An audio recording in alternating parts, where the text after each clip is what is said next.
Good morning all of you. हमारे YouTube channel geography junction में आपका हार्दिक स्वागत है।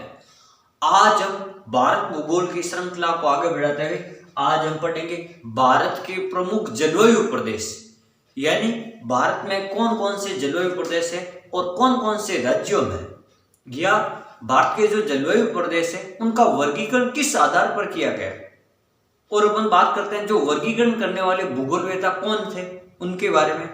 तो सबसे पहले अपन बात करते हैं भारत के जलवायु प्रदेश। भारत को जलवायु प्रदेश की दृष्टि से अगर 10 भागों में बांटा गया, अलग अलग भूगोलवेत्ताओं ने अलग अलग नाम से अलग अलग प्रकार बताए, लेकिन अपन पढ़ेंगे डंडले स्टाम व उसके बाद में एक और भूगोलवेत्ता थे केंड्रू। इन दोनों के संशोधन के बाद में जो आए थे डॉक्टर R.L. सिंह। कौन आए थे? Doctor R.L. सिंह द्वारा। Doctor R.L. सिंह द्वारा जो भारत में जलवायु भौतिक प्रदेश, जलवायु प्रदेशों का वर्गीकरण किया था, मुख्य रूप से 10 प्रकार बताए थे। जैसे अपन बात करते हैं पहले डडले स्टाम और केंड्रू, इन दोनों ने भारत के जो भौतिक प्रदेश है उनका विभाजन किया था। तो इन्होंने कहा था इन दोनों के बाद डंडले स्टाम व केंड्रू के बाद में संशोधन किया, इनके विभाजन में किया था R.L. सिंह ने संशोधन किया। और संशोधन करने के बाद में इन्होंने अपनी एक पुस्तक है R.L. Singh, doctor R.L. Singh द्वारा संपादित पुस्तक इंडिया ए रीजनल ज्योग्राफी, यानी भारत ए रीजनल ज्योग्राफी यानी क्षेत्रीय भूगोल। तो इस पुस्तक में उन्होंने इनका वर्गीकरण का जो आधार था उन्होंने बताया कि तापमान व वर्षा, यानी उस क्षेत्र का जो औसत तापमान कितना है या उस क्षेत्र की औसत वर्षा कितनी है, इन तापमान व वर्षा के मुख्य आधार मानकर उन्होंने जलवायु प्रदेशों का वर्गीकरण किया था, मुख्य रूप से 10 भागों में। तापमान व वर्षा इन दो के आधार पर मुख्य रूप से। तो अपन कह सकते हैं जैसे कोपेन का जलवायु वर्गीकरण था वो भी तापमान व वर्षा के आधार पर था, और डडले स्टाम ने भी जो जलवायु प्रदेश बांटे वो भी तापमान व वर्षा को मुख्य आधार माना था। फिर अपन बात करते हैं कि भारत के प्रदेशों को, भारत के जलवायु प्रदेशों मुख्य रूप से 10 भागों में बांटा गया। अपन पढ़ रहे हैं डॉक्टर R.L. सिंह के अनुसार। Doctor R.L. सिंह के अनुसार तो अपन पढ़ते हैं इन्होंने जो पहला जलवायु प्रदेश कौन सा बताया? अति आर्द्र उत्तर पूर्वी प्रदेश, यानी ऐसे क्षेत्र जहां पर जो वर्षा की मात्रा या वहां का जो क्षेत्र है वो नमी से होना चाहिए, अति आर्द्र होना चाहिए, यानी जहां की भूमि में मिट्टी में नमी की आर्द्रता अधिक होनी चाहिए, ऐसे क्षेत्रों की बात की है। तो ऐसे क्षेत्र जहां पर आर्द्रता अधिक रहेगी तो वहां पर जो वर्षा भी पर्याप्त मात्रा में होगी, यानी जहां आर्द्रता अधिक है इसका मतलब उन क्षेत्रों में वर्षा पर्याप्त मात्रा में होगी। तो अपन बात करते हैं उत्तर पूर्वी के 7 सिस्टर, यानी उत्तर पूर्वी के 7 राज्य प्लस सिक्किम, यानी इन 8 राज्यों को उसने रखा था अति आर्द्र उत्तर पूर्वी प्रदेशों में, यानी 8 राज्य असम, सिक्किम, मिजोरम, मणिपुर, त्रिपुरा, मेघालय, नागालैंड और अरुणाचल प्रदेश। ये जो 8 राज्य थे इनको इन्होंने रखा था। आपको ये ध्यान रखना कि उत्तर पूर्वी के 7 राज्य जिनको अपन 7 सिस्टर नाम से कहते हैं, और एक राज्य जो सिक्किम राज्य, इन 8 राज्यों को इन्होंने रखा था अति आर्द्र उत्तर पूर्वी प्रदेश में। और इन्होंने कहा था यहाँ का जो सबसे गर्म माह है तो इनका सबसे गर्म माह है उत्तर पूर्वी प्रदेश का जुलाई महीना सबसे गर्म रहता है यहाँ का, और जो सबसे ठंडा महीना रहता है वो जनवरी, यानी जुलाई गर्म महीना रहेगा और जनवरी ठंडा महीना रहेगा। फिर उन्होंने कहा था कि यहाँ पर औसत वार्षिक वर्षा लगभग 200 सेंटीमीटर से ऊपर। अब इन्होंने तापमान के आधार पर भी बताया, लेकिन मैंने तापमान को लिखा नहीं, मैंने कहा एक वर्षा से आपको थोड़ा ध्यान रखना है, एक आइडिया हो जाएगा कि कितना होना चाहिए। तो मैंने यह लिखा औसत वार्षिक वर्षा इस क्षेत्र में उत्तर पूर्वी प्रदेश में 200 सेंटीमीटर तक होनी चाहिए। कितनी? 200 सेंटीमीटर तक। फिर दूसरा इन्होंने प्रदेश रखा आर्द्र सह्याद्री और पश्चिमी तटीय मैदान। अब सह्याद्री और हिमाद्री आप सबको पता, पहले मैंने बता दिया है कि जो हिमाद्री अपन हिमालय प्रदेश यानी जो उत्तरी हिमालय, महान हिमालय, उसको अपन क्या कहते हैं? उसको कहते हैं हिमाद्री। और जो पश्चिमी घाट है जो पश्चिमी घाट है केरल और कर्नाटक या महाराष्ट्र वाला गोवा वाला बॉर्डर, इसको अपन क्या कहते हैं, इसको अपन सह्याद्री कहते हैं। तो ये क्या कह रहा, आर्द्र सह्याद्री और पश्चिमी तटीय प्रदेश। आर्द्र सह्याद्री का मतलब जहां अधिक वर्षा वाला क्षेत्र, यानी पश्चिमी घाट का पश्चिमी भाग। तो अपन बात करते हैं पश्चिमी घाट तथा पश्चिमी तटीय मैदान इसमें शामिल होंगे।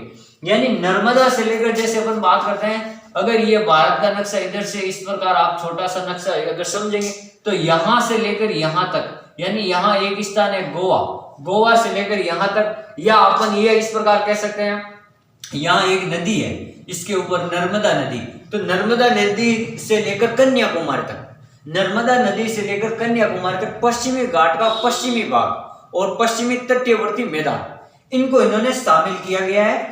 नर्मदा से कन्याकुमारी तक यहां पर भी औसत वार्षिक वर्षा 200 सेंटीमीटर से अधिक। तो पहले में और दूसरे में दोनों में वर्षा है जो आपकी 200 सेंटीमीटर, औसत वार्षिक वर्षा 200 सेंटीमीटर से अधिक।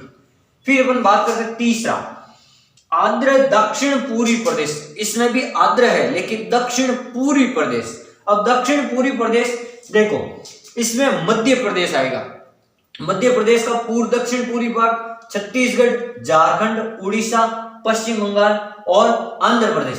तो अपन इस भारत के नक्शे में इस प्रकार से मैं आपको बता देता हूं कि जो ये वाला जो क्षेत्र है, जैसे इधर वाला, तो ये वाला जो क्षेत्र है यहां वाला, इस क्षेत्र का नाम है, जैसे देखो मध्य प्रदेश, यानी ये मध्य प्रदेश, फिर छत्तीसगढ़, फिर झारखंड, फिर उड़ीसा और फिर आपके पश्चिम बंगाल और फिर आपके एक और आ जाएगा आंध्र प्रदेश। तो इस प्रकार से ये जो तट है इधर वाला दक्षिण पूर्वी भाग, मध्य का दक्षिण पूर्वी भाग है जो आंध्र प्रदेश है यहाँ का। और यहाँ पे औसत वार्षिक वर्षा लगभग कितनी होनी चाहिए, 100 सेंटीमीटर तक होनी चाहिए। कितनी होनी चाहिए, 100 सेंटीमीटर से 200 सेंटीमीटर होती। ये तो दोनों थे 200 से ऊपर, और ये है आपके 100 से लेकर 200 सेंटीमीटर के बीच में तीसरा भाग, जिसमें ये इधर वाले भाग आएंगे इधर। फिर अपन ने बात की थी चौथा, उप आर्द्र मध्यवर्ती प्रदेश। उप आर्द्र, अब थोड़ी सी वर्षा कम होगी, उप आर्द्र मध्यवर्ती प्रदेश। देखो यूपी का पूर्वी भाग इधर, जैसे ये अब कर्क रेखा से ऊपर वाला, तो यूपी का ये पूर्वी भाग इधर वाला भाग, यूपी का पूर्वी भाग और बिहार, इधर राज्य है बिहार कर्क रेखा से ऊपर, तो यूपी का पूर्वी भाग और बिहार, और यहां पर भी वर्षा 100 से 200 सेंटीमीटर। तो वर्षा देखो, पहले की वर्षा और दूसरे की वर्षा आपको ध्यान रखनी है 200 सेंटीमीटर से ऊपर, तीसरे की वर्षा और चौथे की वर्षा, दोनों की जो वर्षा है लगभग 100 से लेकर 200 सेंटीमीटर के बीच में। ठीक है, अब अपन बात करते हैं पांचवे की, यानी जो पांचवा है उप आर्द्र तटवर्ती प्रदेश। इसकी बात करते हैं उप आर्द्र तटवर्ती प्रदेश। जैसे इसमें कौन कौन से जिले आएंगे, जैसे पूर्वी तमिलनाडु, आंध्र प्रदेश, यानी पूर्वी तमिलनाडु, आंध्र प्रदेश, ये वाला हिस्सा जहां पर शीतकालीन में वर्षा होती है, ये वाला, यहां पर एएस प्रकार की जलवायु पाई जाती है। तो यहां अपन बात करते हैं पूर्वी तमिलनाडु और आंध्र प्रदेश। मई माह सबसे गर्म महीना है, यहाँ का जो सबसे गर्म महीना कौन सा, मई माह। और यहाँ पर वर्षा होनी चाहिए 75 से 150 सेंटीमीटर। कितनी होनी चाहिए, 75 से 150 सेंटीमीटर। यहाँ वर्षा ऋतु शुष्क रहेगी, यानी जो ग्रीष्मकालीन जो बारिश होती है वर्षा ऋतु के समय, वो यहाँ पर बारिश नहीं होती है तमिलनाडु के तट पर। यहाँ पर शीतकाल में बारिश होती है, यानी मानसून के लौटते हुए मानसून से यहाँ पर वर्षा होती है, या मानसून के प्रत्यावर्तन से। तो अपन इसको समझ सकते हैं, जो तमिलनाडु का तट है वही प्रत्यावर्तन बारिश से वर्षा प्राप्त करता है। तो ये वाला, यानी इसको अपन कह सकते हैं कोरोमंडल तट। फिर मानसून के लौटते या प्रत्यावर्तन या उत्तर पूर्वी मानसून से ये नवंबर और दिसंबर में बारिश प्राप्त करता है, शीत ऋतु यानी नवंबर दिसंबर में। वर्षा ऋतु बिल्कुल शुष्क रहता है, बिल्कुल थोड़ी सी बारिश होती है। फिर बात करते हैं छठा, उप आर्द्र महाद्वीपीय प्रदेश। महाद्वीपीय का मतलब स्तरीय भाग, जो समुद्र से नहीं लगता, महाद्वीपीय भाग। जैसे जलवायु गंगा के ऊपरी मैदान में, जिस प्रकार की जलवायु यहाँ पर पाई जाती है कर्क रेखा से ऊपर गंगा के तुल्य मैदान में, वैसी जलवायु, और वहां पर वार्षिक तापमान अधिक होगा, वार्षिक जो तापमान है वो भी अधिक होगा, और औसत वार्षिक वर्षा 75 से लेकर आपके 150 सेंटीमीटर, यानी पांचवा और छठा में जो वर्षा है 75 से लेकर 150, ये आपको थोड़ा ध्यान रखना। फिर अपन बात करते हैं अर्ध शुष्क उपोष्ण प्रदेश। अब अर्ध शुष्क यानी अपन राजस्थान की ओर बढ़ रहे हैं धीरे धीरे, अर्ध शुष्क अरावली के पास वाला क्षेत्र। तो यहां पर कौन कौन से राज्य आएंगे, जैसे पंजाब, हरियाणा, चंडीगढ़, दिल्ली, इधर वाले राज्य। जैसे अपन बात करते हैं, ये अगर अपन बात की इतनी से,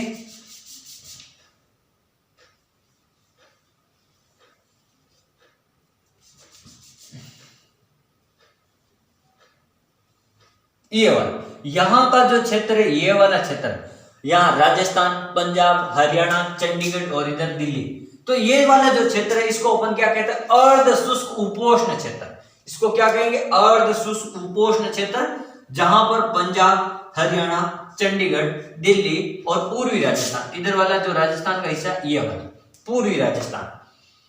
और वार्षिक वर्षा यहां पर कितनी होगी, औसत वार्षिक वर्षा 25 से लेकर 75 सेंटीमीटर, 25 से लेकर 75 सेंटीमीटर के मध्य यहाँ बारिश होगी, 25 से 75 सेंटीमीटर। यहाँ वर्षा शीतकालीन चक्रवातों से होती है। जैसे भी अपन बात करते हैं, यहाँ पंजाब हरियाणा में एक भूमध्य सागरीय चक्रवात आता है जिसको अपन पश्चिमी विक्षोभ कहते हैं शीतकाल में, तो वहां से यहाँ पर बारिश होती है पंजाब, हरियाणा, पूर्वी राजस्थान, हिमाचल प्रदेश, दिल्ली, चंडीगढ़, यहाँ पर। फिर अपन बात करते हैं अर्ध शुष्क उष्ण प्रदेश, वो तो था उपोष्ण प्रदेश, ये क्या था, अर्ध शुष्क उपोष्ण प्रदेश। अब अर्ध शुष्क उष्ण प्रदेश यानी और कम बारिश होगी, जैसे गुजरात, महाराष्ट्र, मध्य प्रदेश, कर्नाटक, आंध्र प्रदेश, ये वाला क्षेत्र। जैसे गुजरात हो गया ये वाला, ये महाराष्ट्र हो गया, ये एमपी हो गया, ये इधर कर्नाटक हो गया, और यहाँ पर एक और राज्य आंध्र प्रदेश। यानी जो इधर वाला ये वाला क्षेत्र है, ये वाला यहाँ पर, जैसे अपन कह सकते हैं जो मालवा का पठार है या अपन दक्कन के पठार का ऊपरी हिस्सा, उसको अपन कह सकते हैं लगभग। औसत वार्षिक वर्षा यहाँ पर 50 से लेकर 100 सेंटीमीटर होगी। यहाँ थोड़ी कम थी, यहाँ थोड़ी ज्यादा है, 50 से लेकर 100 सेंटीमीटर। फिर अपन बात करते हैं नम्मा प्रदेश है, शुष्क प्रदेश। शुष्क प्रदेश का मतलब, अब अपन बिल्कुल राजस्थान की ओर चल रहे हैं, तो शुष्क प्रदेश में कौन सा हिस्सा आएगा, जैसे ये अपन ने राजस्थान का पूर्वी हिस्सा उसमें भाग लिया, तो अब ये वाला क्षेत्र आएगा, इधर वाला पश्चिमी राजस्थान। इधर तो पूर्वी राजस्थान था उपोष्ण में, अब अपन बात कर रहे हैं शुष्क प्रदेश की। तो थार का मरुस्थल जहां जहां फैला हुआ, जैसे कच्छ प्रदेश, जैसे ये गुजरात का ऊपर वाला प्रदेश हो गया कच्छ का प्रदेश, पश्चिमी राजस्थान, ये पश्चिमी राजस्थान हो गया, दक्षिणी पश्चिमी हरियाणा हो गया इधर। और जहां पर दैनिक और वार्षिक जो तापांतर है वो सर्वाधिक होगा। यानी दैनिक और वार्षिक तापांतर का मतलब ये है, एक दिन का अधिकतम तापमान और उसी दिन का न्यूनतम तापमान, इन दोनों का अंतर होता है, इसे अपन कहते हैं दैनिक तापांतर। और वार्षिक तापांतर का मतलब एक वर्ष में सबसे उच्च तापमान और एक वर्ष में उसी महीने का सबसे न्यून तापमान, या अपन कह सकते हैं एक वर्ष में उच्च तापमान, एक वर्ष में सबसे न्यून तापमान, उन दोनों का जो अंतर होगा उसको अपन कहते हैं वार्षिक तापांतर। तो ये दोनों अधिक होते हैं क्योंकि जहां गर्मी पड़ेगी, यानी मरुस्थलीय भाग है जो गर्मियों में तो गर्मी इतना 50 डिग्री तापमान 48 से 50, और सर्दियों में कभी कभी माउंट आबू या अपन यहाँ देखते हैं मरुस्थलीय क्षेत्र में माइनस में चला जाता। तो सर्वाधिक दैनिक तापांतर और वार्षिक तापांतर यहाँ पर होता है रेगिस्तानी क्षेत्र में। और रेगिस्तानी क्षेत्र में वर्षा आपको पता है 25 सेंटीमीटर तक होती है लगभग। अब अपन बात करते हैं पश्चिमी हिमालय प्रदेश की। पश्चिमी हिमालय प्रदेश, जैसे ये वाला जो क्षेत्र है इधर वाला हिमालय प्रदेश, यहाँ की बात करते हैं क्योंकि उत्तर पूर्व की अपन ने बात कर ली थी पहले, सबसे पहले। अब अपन पश्चिमी हिमालय, जम्मू कश्मीर, हिमाचल प्रदेश और यूपी के पर्वतीय भाग, जो यूपी के पर्वतीय भाग है, जम्मू कश्मीर है, हिमाचल प्रदेश है, यहाँ वार्षिक वर्षा 50 से लेकर 150 सेंटीमीटर, कितनी थोड़ी वर्षा ज्यादा होगी क्योंकि पर्वतीय इलाका है, नमी है, आर्द्रता है, तो 50 से लेकर 150 सेंटीमीटर तक बारिश। ग्रीष्मकालीन वर्षा मानसून द्वारा, ग्रीष्म काल में तो यहाँ पर मानसून द्वारा बारिश होगी क्योंकि ये दक्षिण पश्चिम मानसून है जो इधर जा रहा है, अरब सागर का मानसून आगे बढ़ते हैं, तो ये ग्रीष्मकालीन मानसून वर्षा द्वारा। और शीतकाल में यहाँ पर वर्षा कहां से होगी, चक्रवातों से, जैसे इस प्रकार से भूमध्य सागर से जो चक्रवात आते हैं उनसे वर्षा होगी ग्रीष्मकाल में। तो आज अपन ने पढ़ा कि जो भारत के जलवायु प्रदेश डॉक्टर R.L. सिंह के अनुसार उनकी किताब है ए रीजनल ज्योग्राफी ऑफ इंडिया या इंडिया ए रीजनल ज्योग्राफी, तो उन्होंने तापमान और वर्षा के आधार पर लगभग भारत को 10 जलवायु प्रदेश में बांटा। अपन ने पढ़ लिया उत्तर पूर्वी यानी उत्तर पूर्वी के 7 राज्य, एक सिक्किम। फिर अपन ने पढ़ा आर्द्र सह्याद्री यानी अपन कह सकते हैं पश्चिमी तट जो नर्मदा नदी से लेकर कन्याकुमारी तक। फिर अपन ने पढ़ा आर्द्र दक्षिण पूर्वी प्रदेश, इनमें अपन ने पढ़ा था झारखंड, मध्य प्रदेश, ये इधर वाला क्षेत्र, बिहार, उड़ीसा। और फिर अपन ने पढ़ा उप आर्द्र मध्यवर्ती प्रदेश, जहां तक हो सके कर्नाटक का, ये यूपी का पूर्वी भाग, बिहार, इधर वाला क्षेत्र।